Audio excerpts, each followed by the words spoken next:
Estamos de volta e eu venho aqui para anunciar que para os apoiadores e apoiadoras do canal, agora esse finalzinho, esse último fim de semana de março, vai ter um presentinho extra de Páscoa para vocês, que é o sorteio do mês, que dessa vez eu vou anunciar lá no mural do Apoia-se. Agora que a gente tá mudando, né, do Padrim, que era o antigo sistema que eu usava, pro Apoia-se, agora, como eles têm um espaço lá reservado para os apoiadores, é muito mais fácil. O livro escolhido, vocês estão vendo, é o Anna Karenina, do Tolstói.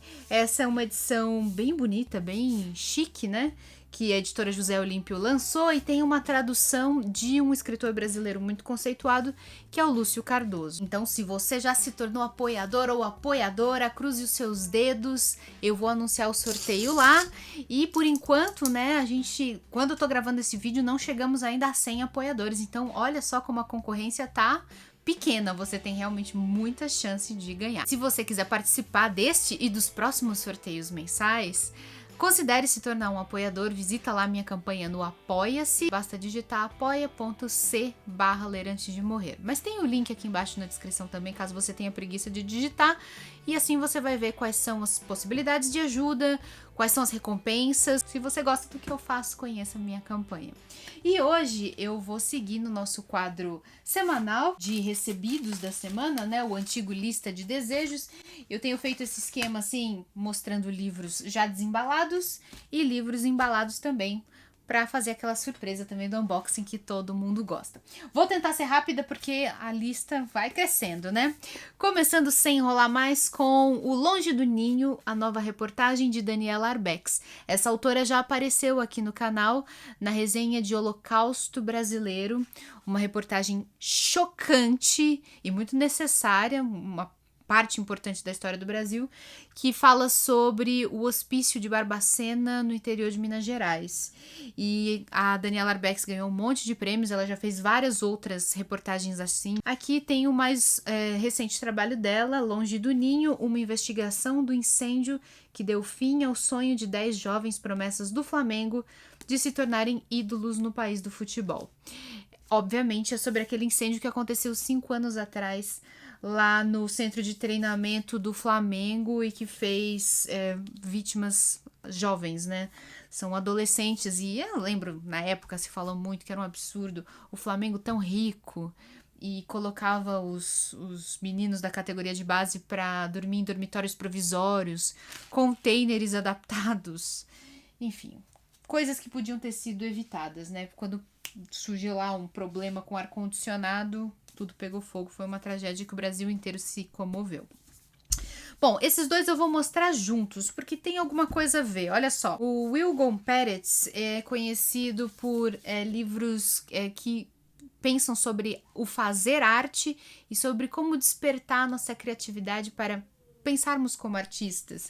Ele escreveu livros como Isso é Arte e Pense como um Artista, que foram sucessos, e agora ele está lançando Como os Artistas Veem o Mundo, que aparentemente traz a jornada de vida de 31 artistas, que ele procura investigar como pensam, como viam o mundo e como conseguiam expressar esse olhar único que tinham nas suas formas de arte. Então, aqui no sumário a gente vê vários artistas, muitos eu nunca ouvi falar, outros sim. Tem uma seção aqui com ilustrações coloridas, exemplos dos trabalhos desses artistas, mas não são tantos. É que são blocos, né, com páginas ilustradas, certo? Eu quis mostrar este livro, Como os Artistas Veem o Mundo, junto com um livro que mostra como uma dessas artistas vê o mundo, porque por coincidência recebi aqui da editora José Olímpio, essa daqui é da Zahar, né?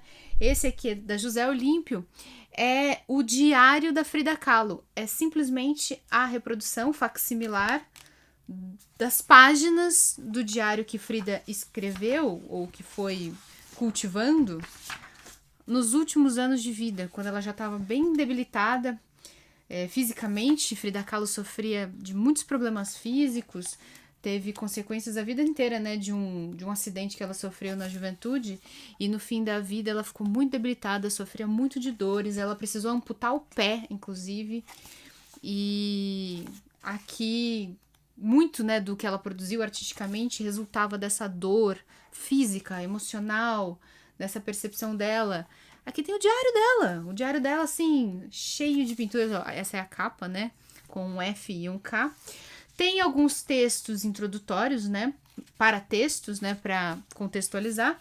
O diário em si, que claro, é escrito em espanhol, mas no final tem a transcrição de cada uma dessas páginas com tradução em português. Então, mesmo quando a gente não entende a caligrafia ou não entende o espanhol da Frida, tem aqui a transcrição e tradução, página por página. Olha que fascinante isso. Eu acho que é um livro que, por coincidência, acabou complementando como os artistas veem o mundo. Aqui a gente tem uma janela para a cabeça de Frida Kahlo, que era única, né? O que eu gosto da Frida é que ela era muito franca e muito transparente com relação aos sofrimentos que ela vivia, todas as decepções amorosas, o relacionamento conturbado que ela teve com Diego Rivera, a frustração por não conseguir ser mãe, o papel dela como mulher, as fantasias que ela tinha, a dor física que ela sofria, porque a coitada tinha que usar uns colares ortopédicos, umas cintas assim. No fim da vida ela ficou realmente muito, muito frágil fisicamente. E toda essa dor, ela era muito transparente. Ela colocava nas telas dela, nos trabalhos, colocava no diário. Ela é uma artista bem impressionante. Prosseguindo aqui, temos da editora Astral Cultural um livro de um autor de nome polonês e origem polonesa, mas ele é nascido na Alemanha e tem uma experiência bem internacional. Estudou na Inglaterra, na Universidade de Cambridge, estudou em Paris e é de origem polonesa, e acredito que trouxe essa ancestralidade dele porque a história se passa em Varsóvia, nos anos 1980, aparentemente, e traz um amor entre dois homens. Em meio a um cenário político conturbado, Ludwig conhece Janusz em um acampamento agrícola. A amizade, a princípio inocente, logo cede espaço a um romance voraz às escuras. Cercados pela isolada beleza da natureza e livres das restrições sociais, eles se apaixonam. Mas, longe daquele cenário idílico, na repressão da sociedade comunista e ultraconservadora de Varsóvia, o amor dos dois é mais do que proibido. É impossível. Do intoxicante primeiro amor até a dor de amadurecer, Tomás Jedrzejewski, criou uma inesquecível e instigante história que explora a liberdade e o amor em todas as suas formas. Aparentemente, nessa Polônia, enquanto ela fazia parte da União Soviética, havia muita homofobia, muito preconceito. Nadando no escuro, de Tomás Jedrzejewski. Prosseguindo aqui, temos um romance argentino, temos muita coisa contemporânea aqui para mostrar no vídeo de hoje. Esse aqui, argentino, do Pablo Cachadian. Ele nasceu em Buenos Aires, tá aqui a fotografia. Tem diversos livros publicados mundo afora e prêmios literários também na Argentina.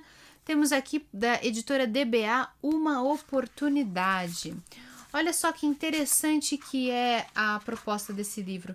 Ele é contado por um narrador que tem uma certeza na vida, uma certeza de que ele está enfeitiçado.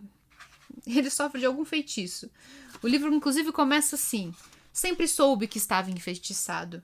Quando queria fazer certas coisas, o feitiço me impedia. Era assim que funcionava. Bom, assim a história continua, mas lendo melhor aqui a sinopse, olha só. Na carteira, o narrador de Uma Oportunidade carrega um papel com o contato de 3 bruxas.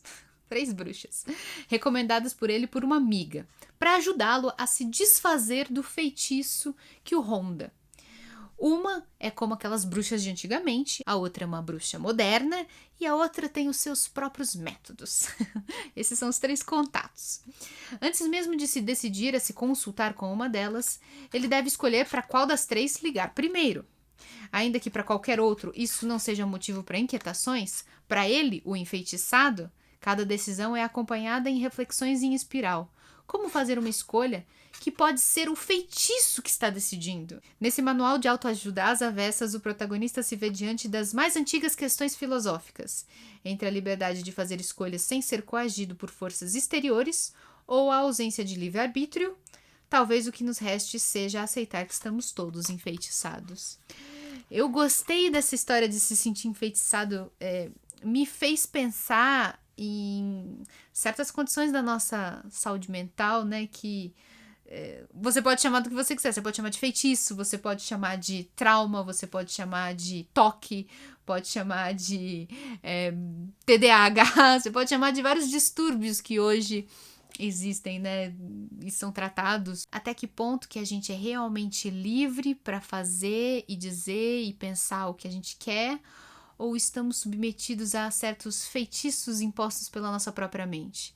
Sejam feitiços paranormais, eu não sei se a gente está falando assim nesse nível, né, de fato uma magia, uma maldição que jogaram nele, ou podem ser também feitiços metafóricos, né, essas questões da nossa mente, esses desequilíbrios químicos que às vezes norteiam os nossos comportamentos, nos impedem, nos tiram a concentração e a coragem. Eu gostei, assim, não sei nem se o livro trata desses assuntos todos, mas eu fiquei pensando nisso ao ler a sinopse. E passando rapidamente para o próximo livro, temos aqui da Companhia das Letras, Passeio com o Gigante, de Michel Laube. Michel, natural de Porto Alegre, também tem vários livros publicados. Davi Riesman, um advogado ativista judeu, está num palco diante de uma plateia formada por outros judeus. Num discurso que mistura cinismo e generosidade, ele conta a história de sua relação com o sogro, a mãe, a esposa e a filha, à luz de juízos bastante particulares sobre temas do noticiário: uma eleição no Brasil, a ascensão evangélica, antissemitismo, conflito no Oriente Médio. Anos depois, enquanto caminha por um hospital, onde fantasia e realidade se misturam, e as palavras do passado surgem em fragmentos que iluminam a ação presente, Davi é confrontado por um misterioso coro de vozes, num diálogo que o faz reviver um trauma e se deparar com um dilema da definição do próprio futuro. Revisitando personagens e elementos de romances anteriores de Michel Laube, Passeio com o Gigante explora assuntos caros à sua obra, entre eles as margens de escolha do indivíduo perante as fúrias coletivas de uma época. Muito bem, parece ser um romance que explora esse sentimento identitário, debates que envolvem a comunidade judaica, mas tem também um pouco de abordagem desse assunto do livre-arbítrio, né? Até que ponto nossas opiniões são de fato livres e pessoais e até que ponto somos conduzidos por um sentimento coletivo, um sentimento da classe, da religião a qual pertencemos, e às vezes aquilo que a gente diz e pronuncia depois se volta contra nós. Mas é bem misterioso, assim, essa sinopse é vaga. Foi isso que eu consegui entender. O único livro aqui que... Não, tem um outro aqui que não é contemporâneo, mas podemos chamar de clássico, porque a Agatha Christie é a grande autora clássica das histórias de detetive. Mais um livro para minha coleção de livrinhos coloridos da HarperCollins, da Agatha Christie, né? Sempre essas capas duras. Aqui temos A Casa Torta. Vamos ver do que se trata.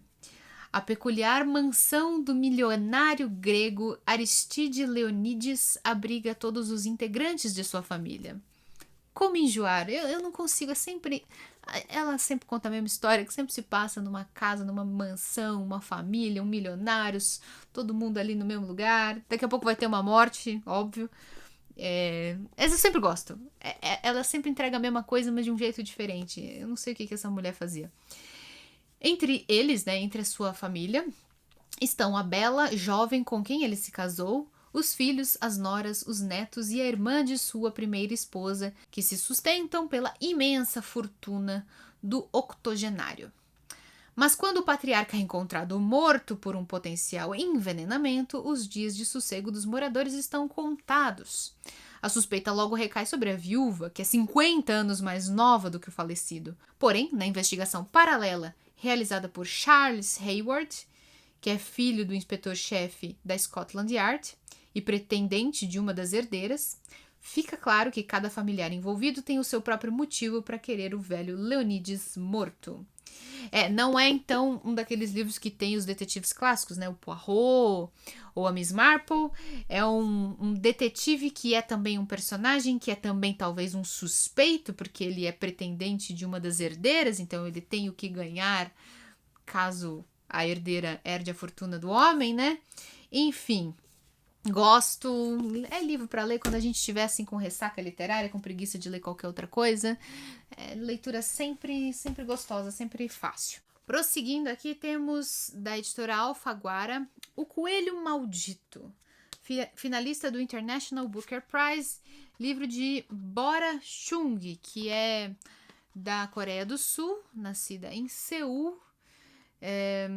Tem romances e livros de contos publicados, estudou literatura russa e literatura do leste europeu nos Estados Unidos. É um livro de contos. No conto que dá nome ao livro, coelhos amaldiçoados que destroem uma família se tornam não só uma metáfora poderosa sobre o desejo de vingança, como também uma crítica contundente à ganância capitalista. Histórias como A Cabeça, que deu a Chung o prêmio Yonsei de literatura, e Menorreia, que relata a busca de uma gestante para um pai para o seu bebê, questionam o ideal de beleza e complacência femininos e o peso dos tabus sociais impostos às mulheres. Já nos contos A Armadilha e Cicatriz, a monstruosidade do ser humano é evidenciada na exploração de um animal indefeso e de um menino desamparado, vítimas de pessoas sedentas por poder. Transitando entre realismo mágico, folclore, horror, ficção científica e fantasia, a coletânea finalista do International Booker Prize parte de elementos insólitos para narrar histórias assombrosas que tocam temas profundamente reais. Coelho Maldito, livro de contos coreano, então. Continuando aqui, este Cupim, da Laila Martinez, um cupim escrito assim em letras pontilhadas, também publicado pela editora Alfaguara. Laila é autora natural da Espanha. Vamos lá. Duas mulheres herdeiras da guerra, da opressão e da crueldade observam o vilarejo onde vivem, de uma casa que abriga sombras em todos os cantos. Elas são neta e avó e narram a história dessas paredes e reconstroem a forma como a violência gerou um legado de vingança, que se faz sentir na tensão crescente a cada página. Sucesso de vendas na Espanha, Cupim é um romance de terror feminista, duro, poético e visceral, carregado de rezas, maldições, anjos e santos. Laila Martinez cria uma narrativa poderosa em que a raiva e o rancor crescem como um cupinzeiro diante da injustiça social. Um livro sombrio e sufocante que deixa sua marca desde as primeiras palavras. Gosto da proposta, gosto desse tipo de livro, só não tem muitos detalhes, né? Vou ler mais um pouquinho aqui do que tá na contracapa. Todas as casas guardam a história daqueles que as habitaram, certo? As paredes dessa construção perdida no meio do nada falam de vozes que surgem sobre as camas, de santas que aparecem no teto da cozinha, de desaparecimentos que nunca se esclarecem. À luz do dia, os vizinhos evitam as duas moradoras, mas todas as procuram pedindo ajuda quando se veem desamparados. A avó passa os dias conversando com as sombras que vivem atrás das paredes e dentro dos armários. A neta retorna após um incidente com a família mais rica do povoado. Agora, desenredando a história do lugar, as duas começam a perceber que as sombras que vivem ali sempre estiveram ao seu lado. Muito bem, Cupim. Já vai ficar ali no armário que eu tenho lá no quarto, que é uns livros assim pra eu ler. Bom, esse daqui não é um lançamento, é um livro que virou um filme muito conhecido. de 1975, é Um Estranho no Ninho, mas o filme é baseado num livro de Ken Kesey, eu não sei como se lê esse sobrenome, desculpem, publicado em 1962. É uma história que se passa num hospício, numa instituição, né? Conhecido como Chefe Bromden, ele é um indígena mestiço, alto e calado, herói de guerra e interno na ala de um hospital psiquiátrico nos Estados Unidos. Seus dias se perdem entre varrer infinitamente a enfermaria e lidar com memórias e surtos alucinatórios motivados pelos repetidos abusos da equipe comandada pela enfermeira-chefe, Senhorita Ratched. Os dias são brancos, as noites indiferentes. Mas algo muda com a chegada de uma nova figura, o Sr. R.P. McMurphy, um marginal condenado, viciado em jogos de azar e completamente insubordinado. Logo no primeiro contato, McMurphy e a senhorita Ratched se enfrentam, e esse antagonismo, levado adiante pela narrativa do chefe Bromden, se torna não só uma grande alegoria do embate das forças culturais, morais e éticas dos anos 60, mas também do próprio bem e mal como noções universais e repletas de matizes. Interessante. Eu não assisti esse filme. Eu sei que ele é bem clássico. Ele foi dirigido pelo Milos Forman. Muito bem. Continuando aqui. Ai, meu Deus do céu, esse vídeo já tá longo. Eu tentei ser rápida. Vamos lá. Da mesma autora do Livreiro de Cabul, um livro-reportagem que eu resenhei aqui no canal, a norueguesa Asni Seierstad, está publicando agora Os Afegãos, 3 vidas de um país marcado pelo Talibã. Ela é uma jornalista, né, a Asni, que acompanhou as transformações da vida afegã durante o processo de queda do regime do Talibã em dezembro de 2001. Seu relato foi registrado naquele livro, né, ficou famoso no mundo inteiro, tem resenha no canal, O Livreiro de Cabul. 20 anos depois, o grupo fundamentalista islâmico voltou ao poder e a autora retornou ao Afeganistão, dessa vez para compreender as fraturas políticas e sociais que conduziram o país a uma retomada extremista. Os Afegãos é centrado na história de vida de 3 personagens, 3 gerações que representam pontos de vista únicos e que ao mesmo tempo abarcam a complexa relação da sociedade em que estão inseridos com o regime do Talibã. Essa questão está respingando até aqui no Brasil. Se eu não me engano, até hoje ainda há grupos de afegãos que vieram parar no Brasil e eles estão num limbo jurídico, né? Eles pedem asilo aqui, mas não foram ainda encaminhados. Eles estão vivendo acampados no aeroporto de Guarulhos. Se não estão ainda, até outro dia aparecendo na TV, e vieram centenas e centenas e centenas de afegãos refugiados aqui para o Brasil. E se chegaram no Brasil, significa que devem ter fugido pessoas para o mundo inteiro, né? Porque se chegou até no Brasil, que não costuma ser uma rota preferencial de fuga, né, para pessoas em países em guerra, então imagina quantos não tentaram ir para a Europa, para países da Ásia, para os Estados Unidos, né? Bom, aqui temos então o último livro dos que eu já abri, né? Na Corda Bamba, Memórias Ficcionais, de Daniel Abraão Reis, que é professor titular de História Contemporânea da Universidade Federal Fluminense. Esse livro está perto do que hoje se chama autoficção. Uma história, ou na verdade um emaranhado de histórias reais que são tratados com a liberdade que alguma ficção permite. Até porque, mesmo aquilo que não tenha acontecido exatamente naqueles termos, bem poderia ter acontecido. Daniel Arão Reis, não é Abraão, é Arão Reis, consegue, com sua maestria, devassar a vida psíquica de jovens cariocas, bem intencionados de esquerda, que lutam contra a ditadura no seu pior e mais cruel momento. É admirável sua capacidade de entrar na mente dos personagens, de perceber como eles se sentiam e sentiam o mundo. E isso vale não apenas para os revolucionários, mas até para aqueles que estão do outro lado, como repressores ou mesmo traidores.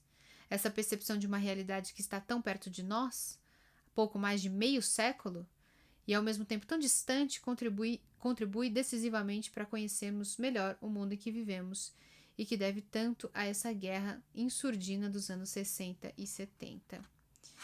Então, claramente, ele fez parte daquela geração dos então jovens de 1968, que protestaram, que lutaram contra a ditadura militar brasileira. E aqui ele faz um livro de memórias, mas memórias ficcionais. Ele meio que cria em cima daquilo que viveu. Ó, tem diálogos, né? Como se fosse um romance mesmo, certo?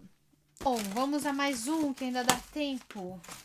Como sempre, né? Fazer o unboxing.